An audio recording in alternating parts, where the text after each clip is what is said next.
Agora nós vamos estudar no tópico 3 as reações ácido e base. Primeiro a gente vai falar de alguns conceitos aqui. A dissociação é quando os íons pré-formados num sólido se separam em solução. Então, por exemplo, eu tenho um sólido de NaCl. Quando eu dissolver ele em água, ele vai liberar íons Na+, e Cl-. Então a gente fala que ocorreu uma dissociação do NaCl. O mesmo pode ocorrer se eu tiver o hidróxido de sódio, também é um sólido, NaOH. Quando eu dissolver ele em água, vai haver dissociação dos seus íons, liberando íons Na+, e OH-. Já uma ionização é quando uma substância neutra forma íons em solução, como, por exemplo, HCl. O HCl, quando eu dissolver em água, ele vai se ionizar, liberando íons H+, e Cl-. Então, o termo dissociação é mais utilizado quando você tem compostos iônicos, que geralmente são sólidos, que dissolvido em água vão gerar íons em solução. Então, você fala que houve uma dissociação. E a ionização está mais associada quando uma ligação covalente se quebra, por exemplo, entre a ligação entre o hidrogênio e o cloro, para gerar íons em solução. Então, você fala sobre ionização. Às vezes algumas pessoas falam que o ácido clorídrico dissociou, né? Isso não estaria de tudo errado, não, mas o termo mais indicado seria ionização. Então, ionização é mais aplicado quando uma substância neutra forma íons em solução. Então, o ácido são substâncias que se ionizam para formar H+ em solução. Por exemplo, HCl, que é o ácido clorídrico, e o ácido nítrico são ácidos fortes, vão liberar H+ em solução. Aqui nós temos o ácido acético, que é um ácido fraco, também vai liberar H+ em solução. No limão nós temos, por exemplo, o ácido cítrico, que também é um ácido fraco, que vai liberar H+ em solução. Na vitamina C nós temos várias hidroxilas na molécula, onde os hidrogênios ligados no oxigênio podem ser liberados na forma de H+, mas também seria um ácido fraco. Tá certo? Então, um conceito de ácido seria que ácido é uma substância que em solução aquosa libera H+. Esse é o conceito de Arrhenius. Um ácido com um próton ácido, o que é um próton ácido? É o H+. Tá? O H+, ele é chamado de próton. Tá? Então, o ácido com um próton ou com um hidrogênio ácido são chamados de ácidos monopróticos. Por exemplo, o ácido clorídrico só tem um hidrogênio ácido. Caso eu tenha dois prótons ácidos, eu vou falar que esse ácido ele é diprótico, como por exemplo o ácido sulfúrico, que também é um ácido forte, que tem dois hidrogênios ácidos. Mas percebam aqui que na forma do ácido acético tem 3 mais 1 aqui, 4 hidrogênios. Mas esses hidrogênios que são ligados no carbono, eles não são ácidos. Apenas o hidrogênio ligado no oxigênio que é ácido. Então o ácido acético ele é um ácido monoprótico, tá certo? Então você tem que considerar nessa classificação apenas os hidrogênios que podem ser ionizáveis. Tá? E se um ácido ele apresenta muitos prótons ácidos, eles vão ser chamados de ácidos polipróticos. Agora as bases. As bases também pelo conceito de Arrhenius é uma substância que em solução aquosa libera íons OH-. Tá? Então a base também ela vai ser uma substância que reage com íons H+ formados por ácidos. Por exemplo, hidróxido de sódio vai poder reagir com H+ que vem de um ácido. A amônia, tá certo? Vai poder reagir com H+ que vem de um ácido. O leite magnésia, que é formado como principal constituinte do hidróxido de magnésio. O hidróxido de magnésio, inclusive, ele é um eletrólito fraco. Ele é uma base fraca, porque ele é pouco solúvel em água. Então, ele não libera muitos íons em solução. E aqui está mostrando para você como que a amônia ela age como base, mesmo não tendo hidroxila na sua forma. É porque o par de elétrons não ligantes que existe no nitrogênio, ele pode combinar com H+ que vem da água. E aí NH3 vira NH4+. E o que vai sobrar da água, já que ela perdeu o H+ para o NH3? Vai sobrar OH-.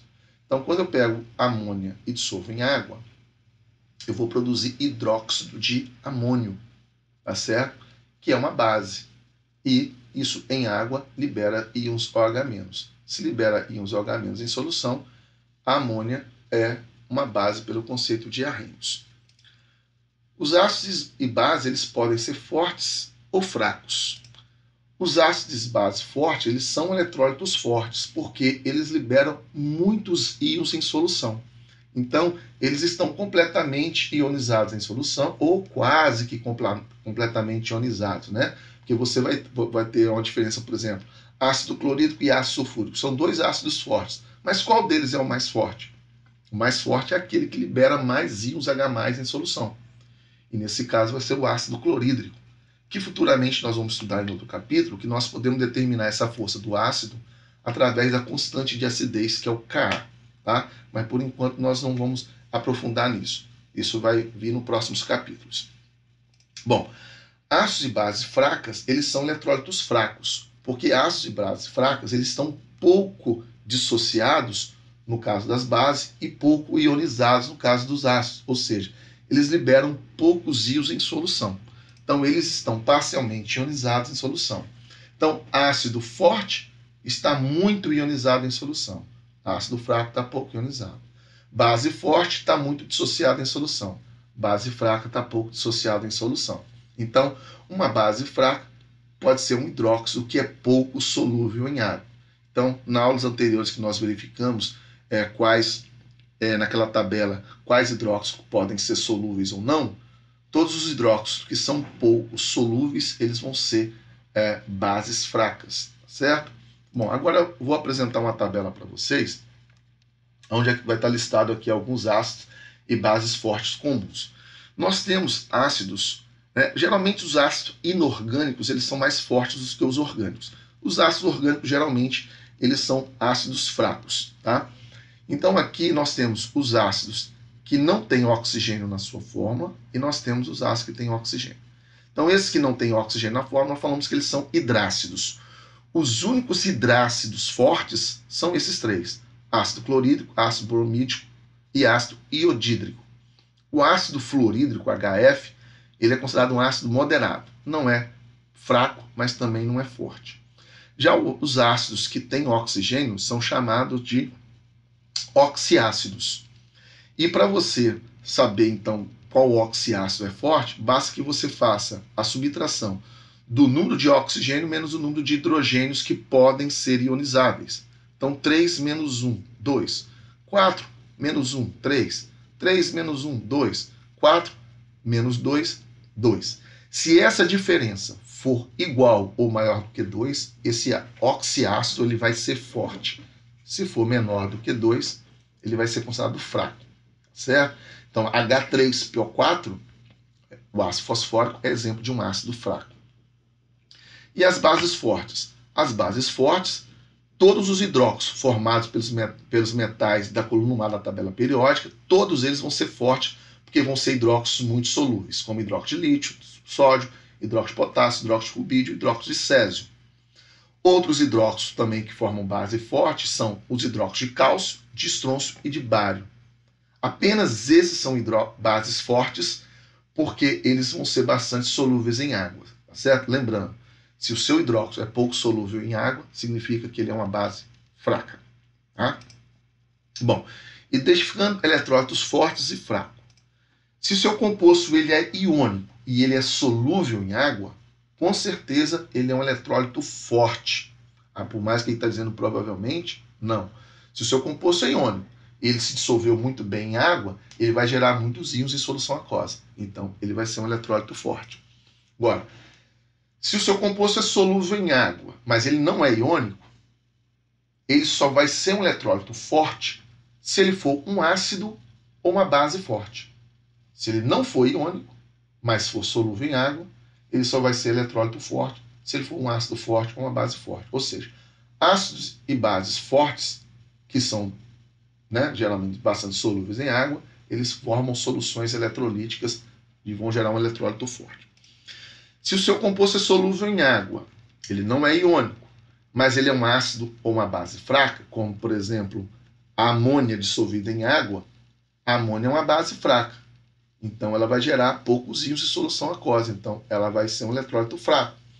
O ácido acético é um ácido fraco. Então ele também vai produzir um eletrólito fraco, porque ele vai gerar poucos íons em solução. Então, caso contrário, o composto é provavelmente um não eletrólito. Por exemplo, um álcool. O etanol, ele é solúvel em água, ele não é iônico, e não é classificado nem como ácido e nem como base.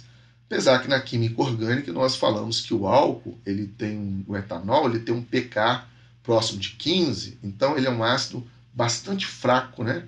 Mas ele não vai gerar íons em solução, então uma solução contendo etanol e água vai ser considerada não eletrolítica, porque não vai gerar íons em proporção nenhuma. Bom, então nessa tabela 4.3 agora, ela mostra um resumo do comportamento eletrolítico de compostos iônicos solúveis e moleculares comuns. Então, o composto iônico solúvel, todos eles são eletrólitos fortes. Nenhum deles vai ser eletrólito fraco ou não eletrólito. Como eu falei anteriormente, porque ela falou provavelmente, não. Todos compostos iônicos solúveis são eletrólitos fortes. Já o seu composto, se ele é molecular, ele vai ser um eletrólito forte se ele for um ácido forte, como nós vimos na tabela 4.2 anterior. Se ele é um eletrólito fraco, é porque vai ser um ácido fraco ou uma base fraca, como por exemplo a amônia, como eu citei. Tá? E ele vai ser um não eletrólito caso ele seja um composto solúvel, molecular, não iônico, e ele não é nem base e nem ácido. Aí ele vai ser não eletrolítico. Vamos resolver agora um exemplo aqui, 4. Considere as soluções nas quais existem 0,1 mol de cada um dos seguintes compostos dissolvidos em 1 litro de água. Então nós temos o nitrato de cálcio, dissolvido em 1 litro de água, uma quantidade de 1 mol. Nós temos a glicose, nós temos aqui, isso aqui é o acetato de sódio, e aqui nós temos o ácido acético. Coloque as soluções em ordem crescente de condutividade elétrica, baseado no princípio de que quanto maior o número de íons em solução, maior é a condutividade. Então vamos lá. Dessas 4 substâncias colocadas aqui, qual delas que não vai gerar íons nenhum em solução? Vai ser a glicose. Glicose, quando dissolvida em água, não apresenta íons nenhum em solução. Então essa aqui, ela é uma solução não eletrolítica, ela não conduz corrente elétrica. Então ela que vai vir primeiro na nossa ordem crescente. Olha os outros aqui. Vamos comparar aqui. Nitrato de cálcio é um composto iônico, todo nitrato é bastante solúvel em água, então ele vai solubilizar bem em água. O ácido acético é um ácido fraco, vai se dissociar pouco em água, mas vai liberar alguns íons em solução aquosa.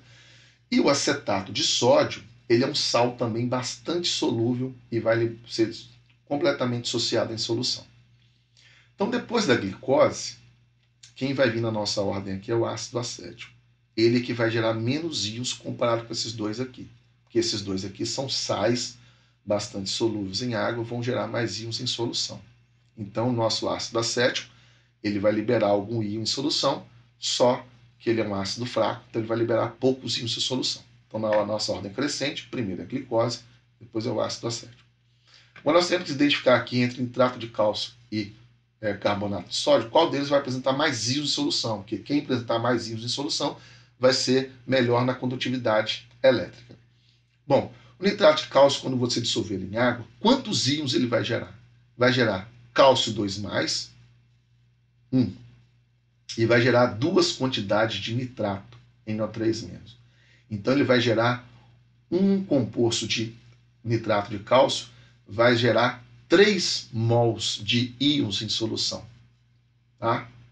Já aqui você vai ter 1 mol de acetato, C2H3O2- e 1 de Na+. Então você vai gerar 1 mol de sódio e 1 mol de acetato. Então você vai gerar 2 mols de íons aqui em solução, enquanto aqui você gera 3 mols de íons em solução.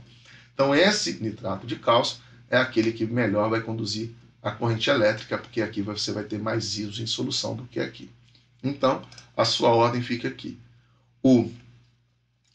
A glicose é um não eletrólito, então ele não vai conduzir corrente elétrica. Depois você tem o ácido acético, que é um eletrólito fraco, existindo principalmente na forma de moléculas e poucos íons em solução. Entre o acetato de sódio e o nitrato de cálcio, o acetato de sódio é um eletrólito forte, porque ele é um sal, que vai fornecer íons Na+, e acetato. Aqui faltou um 2 aqui no final, né? Tem um 2 que esqueceu aqui. E o nitrato de cálcio, ele é um eletrólito forte que fornece 3 íons. 2 nitrato e 1 cálcio. Então, portanto, essa é a ordem crescente de condutividade elétrica.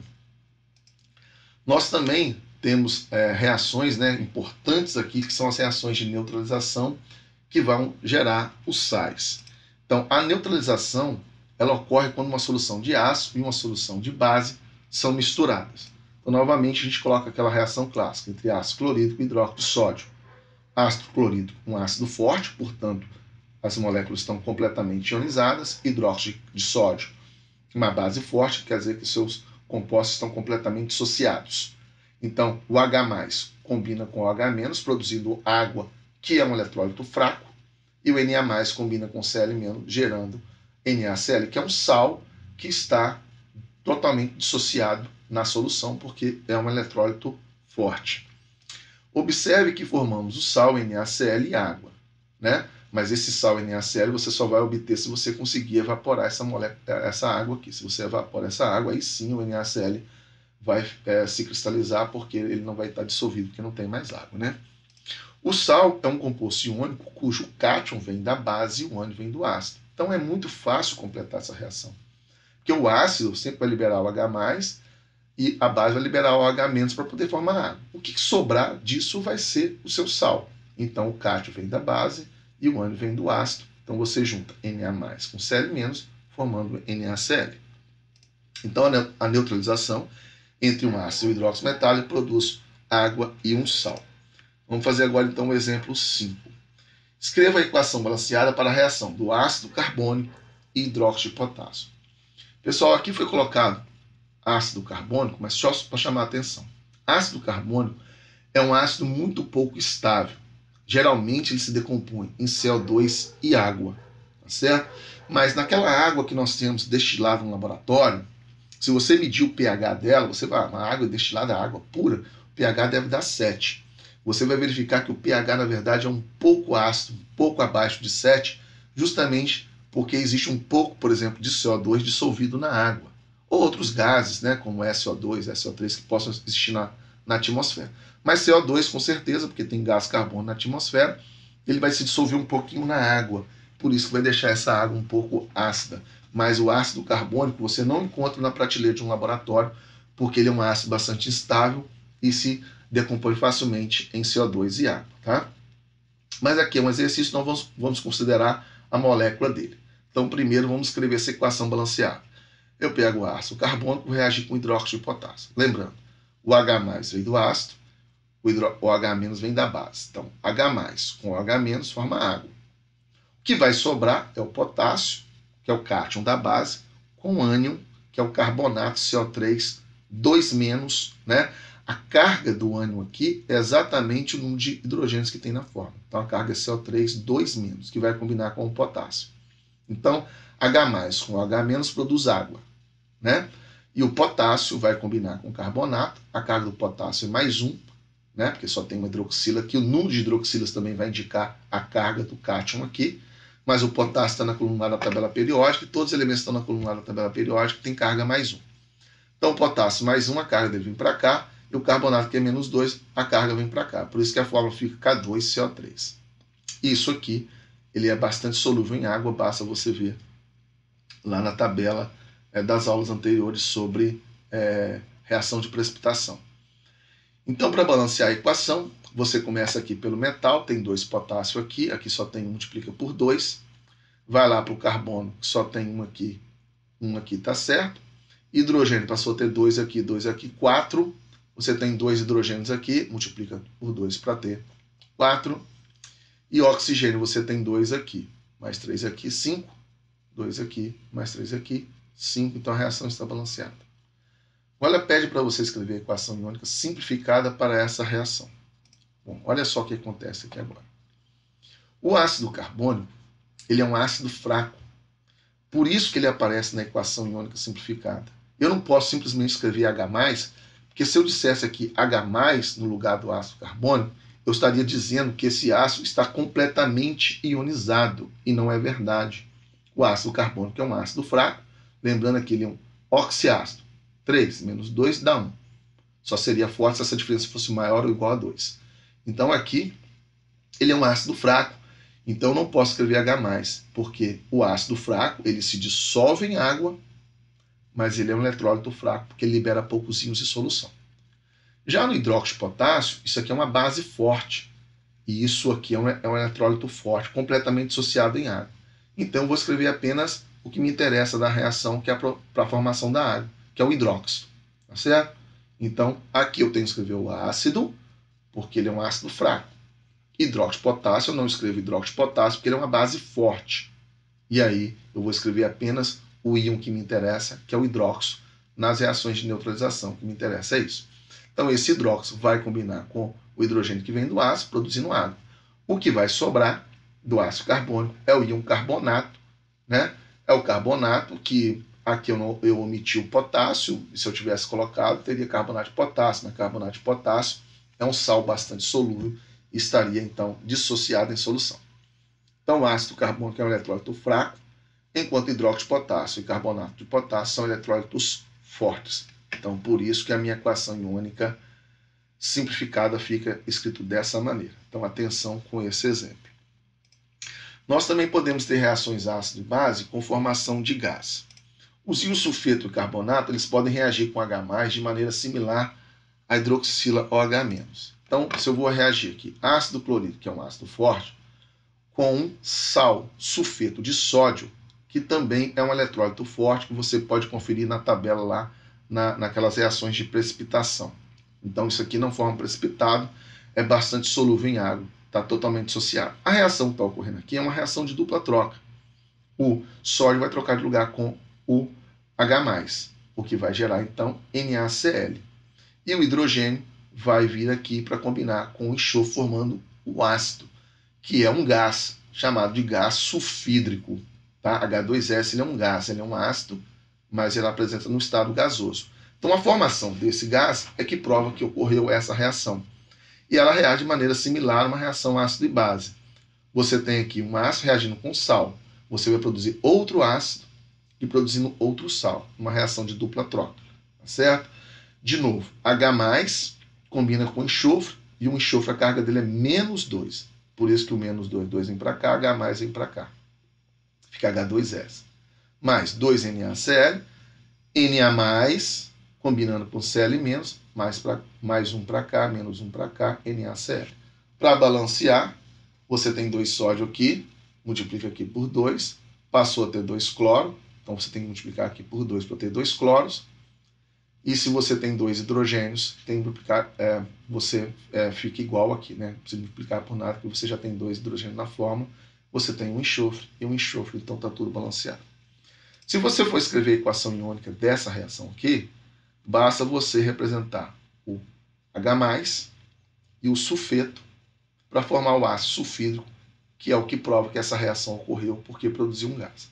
Novamente, Na+ e Cl-, ele vai estar na forma de íons aqui no reagente e também no produto, já que NaCl é um eletrólito forte e Na2S também é um eletrólito forte e HCl também é um eletrólito forte. Então os íons Na+, Cl-, para essa reação são chamados de íons espectadores porque eles ficam o tempo todo dissolvidos durante o processo e não formam precipitados.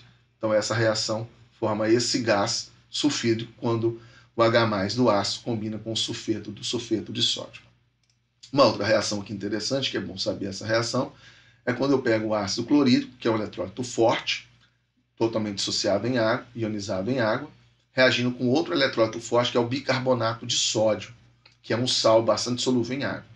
Aqui também vai ter uma reação de dupla troca, o sódio e o hidrogênio vão trocar de lugar, por exemplo. Então, quando o hidrogênio vem para cá, você formaria H2CO3. Mas como eu falei anteriormente, H2CO3 seria um ácido fraco. Então, o H2CO3 ele se decompõe facilmente em CO2 e água. E é isso que prova que houve a reação, porque quando você misturar HCl numa solução de bicarbonato de sódio, você vai ver a formação de bolhas de um gás, e esse gás é o dióxido de carbono, certo? Já o sódio e o cloro, novamente formam NaCl, mas novamente eles são chamados de íons espectadores, porque aqui está ionizado na forma de H+, Cl-, E aqui está dissociado na forma de Na+, HCO3-. E NaCl também está dissociado na forma de Na+, Cl-. Então, o íon Na+, Cl-, ele estava em solução no reagente e continua em solução no produto. Então, o que prova que houve essa reação é a formação da água, que é um eletrólito fraco, e a formação de um gás que você consegue evidenciar de forma experimental. Certo? Então, terminamos esta aula aqui e até a próxima aula.